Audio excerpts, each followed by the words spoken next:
안녕하세요. 이슈 파이터 장진섭입니다. 여러분과 함께 우리 사회 이슈를 알아보고 그 이슈에 대해 심층적으로 분석해 주실 이슈 파이터를 초대하여 속속들이 알아보는 시간 이슈 파이터.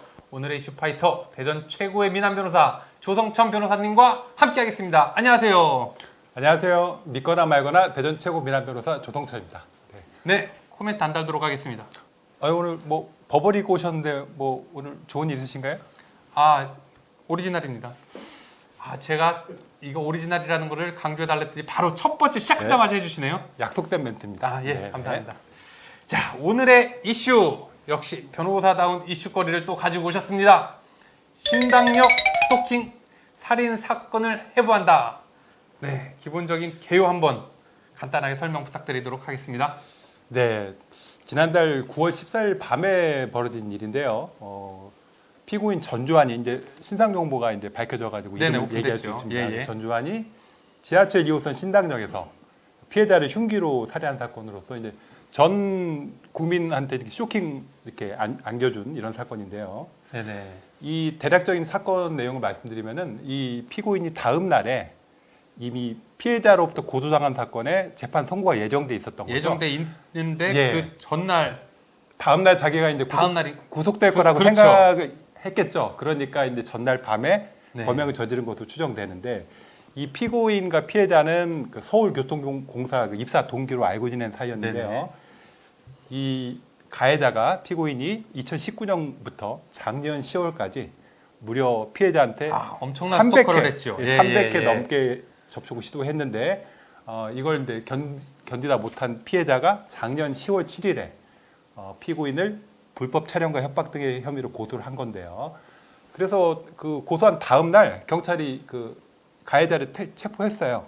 체포해서 구속영장을 청구했는데 법원에서 영장 기각시켰죠. 네네네. 지금 그것 때문에 지금 전 국민이 네네네. 뭐 아주 화가 많이 났습니다. 예, 그렇다면 도대체 왜 판사가 네네. 그 스토커를 구속을 시키지 않았는지, 왜 구속 영장을 기각했는지, 그 내용이 상당히 중요한 포인트고 지금 많은 공분을 사고 있거든요.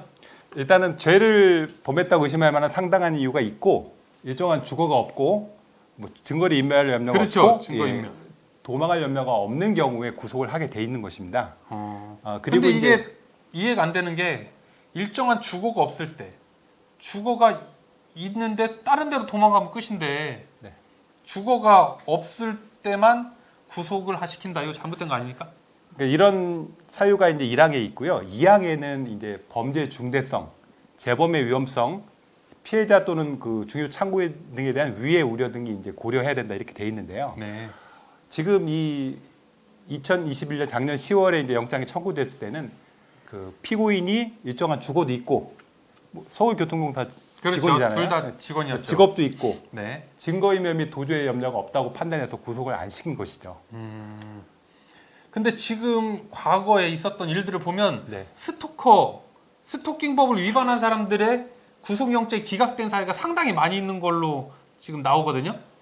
그 이제 정확히 말씀드리면은 이 스토킹에 대해서 예전에는 경범죄 처벌법이라는 게 있었어요. 중하지 않은 걸 경범이라고 할까? 경범죄 처벌법. 뭐 우리가 흔히 아는 거 노상방뇨, 네네네. 과다 노출, 무전 취식, 뭐 이게 장난 전화, 스토킹을 뭐 그 정도로만 이렇게 40 몇 가지가 딱 정해져 있는데 그 중에 하나가 이제 지속적 괴롭힘. 그래서 경범죄 처벌법으로 처벌을 받아서 10만 원 이하의 벌금에 처하게 돼 있었는데 요거를 이제 워낙 스토킹이 사회 문제가 되고 하니까 작년에 법을 4월 달에 만들어서 10월 21일부터 시행된 겁니다. 그래서 독립된 범죄로 이제 스토킹 처벌법이 만들어진 것이죠. 그래서 지금 이 사건의 피해자가 작년 10월 7일 처음 피고인을 고소했는데요. 고소를 했고 그때는 스토킹 법이 시행이 안 될 때라 불법 촬영과 협박 등의 혐의로 고소를 한 거였고요. 네네. 올해 1월에 이제 스토킹 범죄가 그 처벌법이 시행되니까 다시 고소를 했어요. 아까 1차 영장 기각이 그렇죠. 된 상황에서 그래도 계속 스토킹을 했잖아요. 계속했군요. 계속하니까 올해 1월에 다시 이제 스토킹 처벌법으로 그거는 스토킹 처벌법. 고소를 했는데 이때는 경찰이 영장을 청구 안 했습니다. 왜 안 했냐면은 1차 이미 기각이 돼버렸잖아요. 됐기 때문에 기각됐으니까 안 했는데 여기서 결과론으로 보면은 경찰이 잘못한 거죠. 그 경찰 잘못했네요. 뭘 잘못했냐면은 이 스토킹 처벌법에 보면은 긴급 응급 조치나 잠정 조치를 취할 수 있게 돼 있어요. 그러니까 접근 금지도 시킬 수 있고, 네네. 뭐 전화 같은 것도 못하게 할 수 있고, 1개월 동안 유치장에 가둘 수 있는 조치가 스토킹 처벌법에 있습니다. 그런데 이 법이 아까 말씀드린 것처럼 작년 10월 21일부터 시행됐기 때문에 경찰도 잘 모르는 거죠. 쉽게 말하면 얼마 시행된 지가 얼마 안 되니까. 그리고 그 전에 벌써 이미 기각됐으니까. 기각이 됐었기 때문에 뭐 이미 기각된 거 뭐 청구해 뭐 이렇게 생각을 할 수 있었던 거죠. 너무 안일하게 했던 것이 네. 이런 살인 사건까지 이어진. 네, 그렇게 네, 된 네. 것입니다. 네. 지금 그렇다면 지금 스토킹 범죄가 지금 한두 건도 아니고 계속해서 우리나라의 그 중 범죄로 이어지고 있는데 앞으로의 그 대책이 좀 필요할 것 같은데 네. 우리 조성천 변호사님 이 앞으로의 대책 네. 어떤 식으로 대책을 좀 마련하는 게 좋을지. 네네. 이제 몇 가지가 있을 수 있는데요. 일단 방금 언급한 것처럼 우리나라 형사소송법에는 피해자 및 중요 참고인 등에 대한 위해 우려가 구속 사유로 적시되어 있지 않습니다. 고려 사항으로 되어 있는 거지. 네네. 일정한 주거도 있고 증거를 인멸할 염려도 없고 도망할 염려도 없는데 네. 피해자에 대한 위해 우려 때문에 구속시키기는 현실적으로 쉽지 않다는 거죠.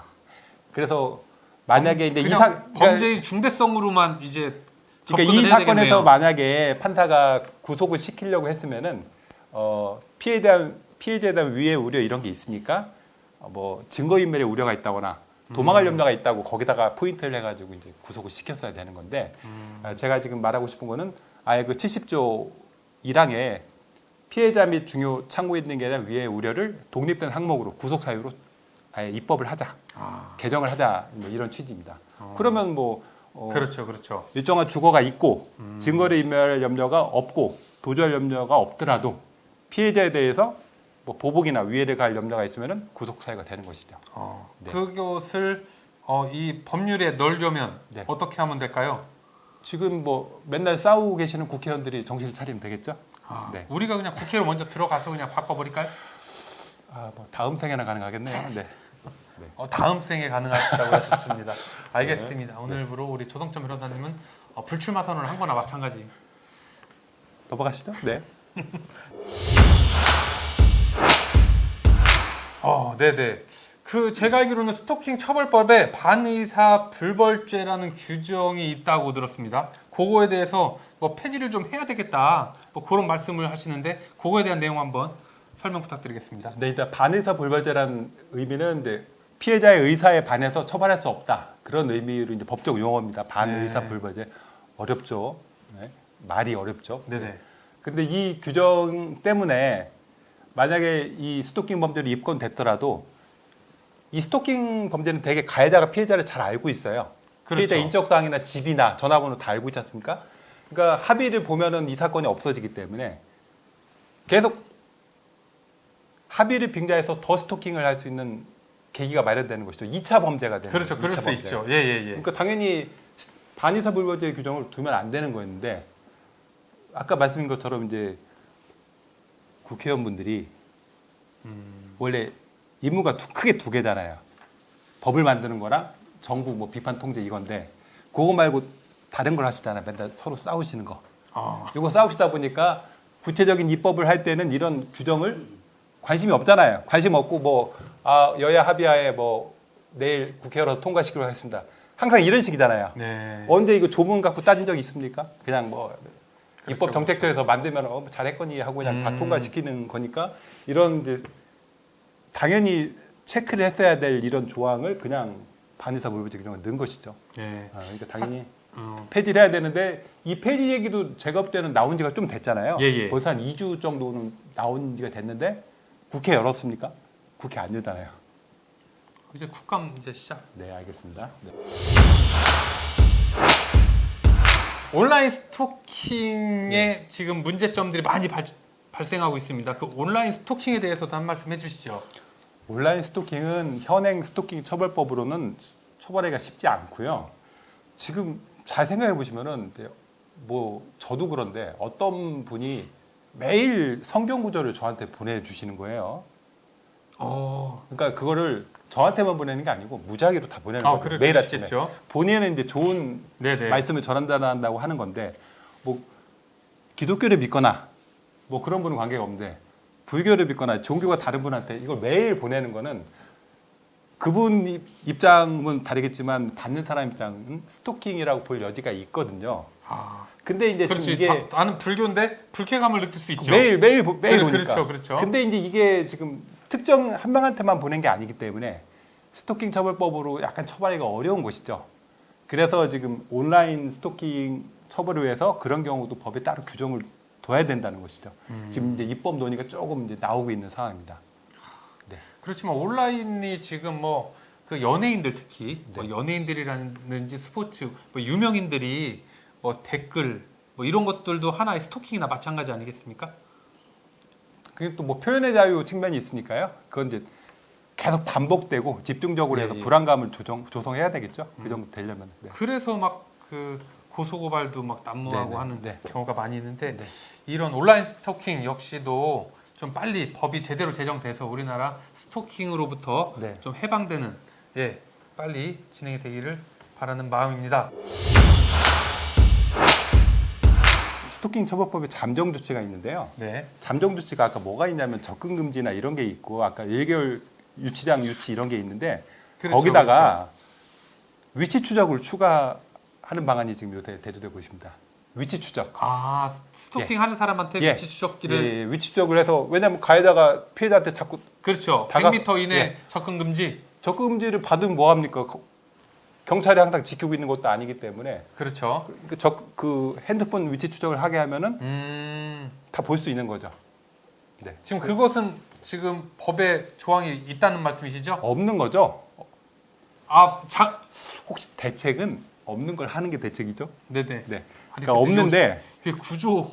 그러니까 구조 잠정 조치에 네. 네 개가 있는데 지금 5번째로 음. 가해자에 대한 위치 추적을 추가하자 이런 의미입니다. 그냥 네. 100m 이내 접근 금지는 법으로 있는데. 네, 거기 있고요, 당연히. 예. 있고요. 네. 5번째로는 네, 네. 위치 추적기를 활용한 실제로 현실에서 접근을 하지 못하도록 하는 네. 방안을 마련해야 된다. 네, 네. 그렇게 대책을 말씀해 주시는 거죠? 네, 그리고 이제 또 하나가 이제 지금 스토킹 처벌법이 아까 경범죄 처벌법 10만 원 이하로 네. 처벌될 정도로 진짜 그 중요성에 비해서 말도 안 되게 처벌이 낮았잖아요. 그래서 이제 스토킹 처벌법을 만든 건데 이것도 보면은 3년 이하밖에 안 돼요.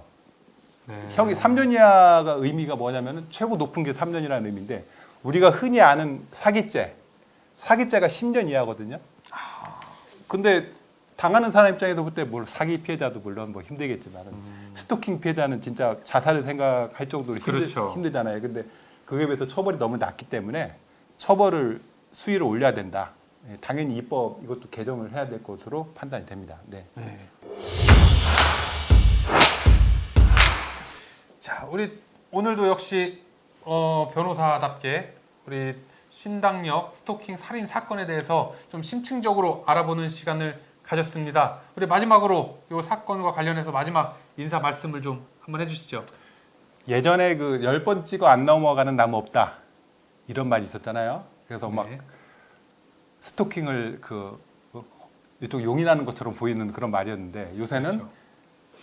두세 번만 하다가는 교도소 갈 수 있습니다. 네, 두세 번 해서 안 되면은 다른 사람을 찾으셔야 됩니다. 네. 네. 괜찮으세요? 괜찮네요.